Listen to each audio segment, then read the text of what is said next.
یہ documentary series معروف تاریخی تحقیق پر مبنی ہے جو سر اولف کیرو کی تصنیف دی پٹھان میں پیش کی گئی ہے. پلار جانا د پښتنو څنګه پیل شو؟ زوی زمون نیکونو د پښتون جنگیالیو د ویاړلو کیسې جوړې کړې. د دوی ضرورتیا او ایمان زموږ تاریخ. زما زوی هلته لو تاریخ شي زمون نکاس په جنگ او سوله کې ژوند کوله. دنیا میں کچھ خطے ایسے ہوتے ہیں جو صرف جغرافیہ نہیں ہوتے بلکہ ایک احساس ہوتے ہیں. ایسی سرزمین جہاں پہاڑ سرزمین کا حصہ نہیں ہوتے بلکہ وہاں کے لوگوں کی شخصیت بن جاتے ہیں. صدیوں سے سلطنتیں آئیں گزریں اور تاریخ کے صفحات بدلتے رہے، مگر ایک قوم ایسی رہی جو ہمیشہ دروں اور پہاڑوں کے درمیان اپنی شناخت کے ساتھ قائم رہی. یہ داستان ہے پٹھانوں کی. اگر کسی قوم کو سمجھنا ہو تو اس کی تاریخ پڑھنا کافی نہیں ہوتا، اس کی زمین کو سمجھنا پڑتا ہے، کیونکہ بعض قومیں کتابوں سے نہیں بلکہ پہاڑوں، دروں اور راستوں سے بنتی ہیں. پٹھانوں کی داستان بھی ایسی ہی ہے، ایک ایسی سرزمین جہاں جغرافیہ نے سیاست کو جنم دیا، سیاست نے ثقافت کو اور ثقافت نے شناخت کو. تاریخ میں افغان ایک نہیں تھے، وہ دو مختلف دنیاؤں کے درمیان کھڑے تھے. مغرب میں ایران کی تہذیب، مشرق میں ہندوستانی سلطنتی. مغربی افغانوں نے صف ایران سے تعلق رکھا. ہرات اور قندھار ان کے علمی اور ثقافتی مراکز بنے. فارسی زبان، فارسی آداب اور فارسی اثرات ان کی زندگی میں شامل ہوتے گئے. لیکن مشرقی افغانوں کی داستان مختلف تھی. ان کا رشتہ دہلی سے تھا، مغل سلطنت سے، جس کی حکمرانی پشاور اور کابل تک پھیلی ہوئی تھی. تو سوال پیدا ہوتا ہے، اگر ایک فارسی دنیا سے جڑا تھا اور دوسرا مغل ہندوستان سے، تو پھر دونوں افغان کیسے کہلائے؟ حقیقت یہ ہے کہ افغان کا مفہوم آج کے افغانستان سے کہیں زیادہ وسیع تھا، کیونکہ موجودہ افغان ریاست تو صرف 1747 میں وجود میں آئی. اس سے پہلے افغان ایک سیاسی ریاست نہیں بلکہ ایک تہذیبی شناخت تھے. اور ان دونوں دنیاؤں کے درمیان ایک تیسری قوت موجود تھی، پہاڑی قبائل، آفریدی، خٹک، وزیر، محسود، اورکزئی، بنگش، توری. یہ وہ لوگ تھے جنہوں نے تاریخ میں کسی شہنشاہ کی مکمل اطاعت کبھی قبول نہیں کی. سلطنتیں آئی مگر پہاڑوں نے ہمیشہ آزادی کو پناہ دی. شاید اسی لیے قبائلی علاقہ ہمیشہ طاقتوں کے لیے ایک سوال رہا. حکومت کرنا ممکن تھا مگر قابو پانا ممکن نہیں. ٹیکس وصول نہیں کیا جا سکا، مکمل اطاعت حاصل نہیں ہوئی، اور یہی آزادی پٹھان معاشرے کی بنیاد بن گئی. تاریخ ہمیں بتاتی ہے کہ دنیا کے عظیم فاتح سکندر اعظم، چنگیز خان اور تیمور اس سرزمین سے گزر تو گئے مگر اسے بدل نہ سکے. جغرافیہ یہاں صرف منظر نہیں تھا، یہ ایک دفاعی نظام تھا. دریائے سندھ ایک خندق کی طرح بہتا تھا، اس کے پیچھے پہاڑوں کی فصیل کھڑی تھی. کوہ سلیمان کی انگلیاں میدانوں کی طرف بڑھتی تھیں اور ان کے درمیان زرخیز وادیاں جنم لیتی تھیں. ان وادیوں میں سب سے اہم تھی پشاور. سردیوں میں نرم دھوپ، بہار میں سرسبز کھیت، چشموں کے کنارے چھپے دیہات. یہ سرزمین بیک وقت سخت بھی تھی اور مہربان بھی. شاید یہی تضاد پٹھان مزاج میں بھی نظر آتا ہے. لیکن اصل تقسیم زمین نے نہیں، زبان نے پیدا کی. ایک ہی زبان مگر دو آوازیں. شمال مشرق میں پختو، جنوب مغرب میں پشتو. فرق صرف خ اور ش کا نہیں تھا بلکہ لہجے، روایت اور شناخت کا تھا. یہاں تک کہ بال رکھنے کا انداز بھی مختلف تھا. پختو بولنے والے سر منڈاتے تھے جبکہ پشتو بولنے والے لمبی زلفیں رکھتے تھے جنہیں سنے کہا جاتا تھا. زبان، ثقافت اور روزمرہ زندگی سب ایک دوسرے سے جڑی ہوئی تھی. خٹک قبیلہ اس تقسیم کی زندہ مثال بن گیا. ایک حصہ پشتو بولتا رہا، دوسرا پختو میں شامل ہو گیا. حتیٰ کہ عظیم شاعر خوشحال خان خٹک کی شاعری بھی زبان کے اس تاریخی سفر کی گواہ بن گئی۔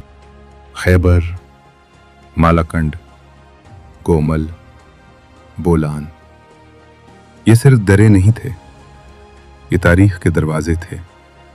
تجارت، حملے، ثقافت، سب انہی راستوں سے گزرتے رہے۔ مگر حیرت انگیز بات یہ ہے کہ ان راستوں پر حکومت کرنے والے حکمران پہاڑوں کے اندر کبھی مکمل داخل نہ ہو سکے۔ مغلوں نے کوشش کی، دوسری سلطنتوں نے بھی، لیکن پہاڑوں میں رہنے والے قبائل اپنی شرائط پر زندہ رہے۔ یہی آزادی مورخین کے لیے مسئلہ بن گئی۔ نہ یادگاریں، نہ کتبے، نہ سکے۔ پٹھانوں کی تاریخ زیادہ تر زبانی روایتوں میں زندہ رہی۔ شاید اسی لیے پٹھان تاریخ ایک مکمل کتاب نہیں، بلکہ بکھرے ہوئے صفحات کا مجموعہ ہے جنہیں جوڑنا آج بھی جاری ہے۔ لیکن وقت کے ساتھ ایک نئی تصویر ابھری، خانہ بدوشی سے قبائلی نظام، قبائلی نظام سے جدید معاشرہ۔ آج اسی سرزمین میں چرواہے بھی ہیں، ڈاکٹر بھی، وکیل بھی، سیاستدان بھی اور انجینئر بھی۔ تو کیا پٹھان صرف ایک قبیلہ ہیں، یا ایک ایسا معاشرہ جس میں انسانی ارتقاء کی تمام منزلیں ایک ساتھ موجود ہیں؟ اور اگر ان کی تاریخ تحریر میں محفوظ نہیں تو پھر ان کی اصل کہانی کہاں چھپی ہے؟ سرحد کی یہ سرزمین صرف جغرافیہ نہیں، یہ وقت کا ایسا سنگم ہے جہاں 5ویں صدی اور 20ویں صدی آج بھی ایک ساتھ سانس لیتی ہیں۔ اور یہی ہے پختونخوا، پٹھانوں کی سرزمین۔ پٹھان جہاں بھی اکٹھے ہوں، گاؤں کا حجرہ ہو، شہر کی سرائے، کالج کی کلاس یا سفر میں ساتھ چلتے راہگیر، ایک بحث ضرور شروع ہو جاتی ہے۔ پٹھانوں کی ابتدا، قبائل کا تعلق اور اصل نسل کی کہانی۔ یہ بحث اکثر مسکراہٹ کے ساتھ شروع ہوتی ہے، لیکن ختم ہمیشہ شدت پر ہوتی ہے۔ یہ گفتگو ہمیشہ دو زمانوں کے گرد گھومتی ہے، ایک قبل از اسلام دور اور دوسرا وہ زمانہ جو 622 عیسوی میں ہجرت مدینہ سے شروع ہوا۔ گویا تاریخ بھی دو حصوں میں تقسیم ہو جاتی ہے۔ قبل از اسلام دور کی روایات میں مذہبی رنگ نمایاں نظر آتا ہے۔ ان داستانوں میں بنی اسرائیل کے قصے شامل ہیں، بالکل ویسے ہی جیسے مذہبی روایات میں ملتے ہیں۔ نامعلوم آغاز کو حضرت داؤد علیہ السلام اور حضرت سلیمان علیہ السلام کے ادوار سے جوڑا جاتا ہے۔ تاریخ اور داستان ایک دوسرے میں گھلنے لگتے ہیں۔ روایت کہتی ہے جب بنی اسرائیل میں افراتفری پھیلی تو کچھ قبائل واپس بیت المقدس نہ جا سکے، وہ مشرق کی طرف نکل گئے۔ کچھ نے غور کے پہاڑوں میں پناہ لی اور کچھ مکہ کے قریب جا بسے۔ وقت گزرا اور یہ بستیاں بنی افغانہ کے نام سے جانی جانے لگیں۔ یہ تاریخ ہے یا محض یادداشت، کوئی یقین سے کچھ نہیں کہہ سکتا۔ دلچسپ بات یہ ہے کہ بہت سے سنجیدہ مورخین نے ان روایات کو افسانہ قرار دیا، لیکن حیرت انگیز طور پر زیادہ تر پٹھان اور افغان روایتی علماء انہیں سچ مانتے رہے۔ ابتدائی مصنفین کی ایک بڑی کمزوری بھی سامنے آتی ہے، وہ سرحدی علاقوں سے پوری طرح واقف نہیں تھے۔ ان کی کتابیں فارسی میں تھیں، پشتو میں نہیں۔ وہ جس سرزمین کو راؤ کہتے تھے اسے مکمل طور پر جانتے بھی نہیں تھے، لیکن اس کے باوجود ان کے لکھے ہوئے شجرے قبائلی نظام کی بنیاد بن گئے۔ برطانوی مورخ ایلفنسٹن نے ایک اہم بات کہی، چاہے ان قصوں پر شک کیا جائے لیکن قبائلی شجروں میں ان کا ذکر لازماً موجود ہے، اور آج بھی قبائلی تقسیم اور داخلی نظام انہی شجروں پر قائم ہے۔ یہاں تاریخ کی سچائی سے زیادہ اجتماعی یقین اہم بن جاتا ہے۔ مثلا ایک دلچسپ غلط فہمی، بعض مصنفین نے لکھا کہ رو پشتو لفظ ہے جس کا مطلب پہاڑ ہے، حالانکہ پشتو میں پہاڑ کے لیے لفظ غر استعمال ہوتا ہے۔ رو دراصل جنوبی پنجاب اور ڈیرہ جات کی بولیوں کا لفظ ہے۔ یہ ایک چھوٹی سی غلطی لیکن تاریخ کی سمت بدل دینے والی۔ افغان مورخین کے مطابق حضرت طالوت کے بیٹے ارمیا تھے اور ان کے بیٹے کا نام تھا افغانہ۔ کہا جاتا ہے کہ حضرت داؤد علیہ السلام نے اس کی پرورش کی اور حضرت سلیمان کے دور میں وہ سپہ سالار بنا۔ پھر اچانک تاریخ میں 400 سال کا خلا آ جاتا ہے، ایک خاموشی جو صرف روایت بھرنے کی کوشش کرتی ہے۔ یہاں بخت نصر کا ذکر آتا ہے اور مورخین اندازہ لگاتے ہیں کہ شاید یہ بابل کی غلامی کے دور کی طرف اشارہ ہے، لیکن اگر ایسا ہے تو ایک بڑا نظریہ کمزور ہو جاتا ہے، وہ نظریہ کہ افغان گمشدہ اسرائیلی قبائل کی نسل ہے۔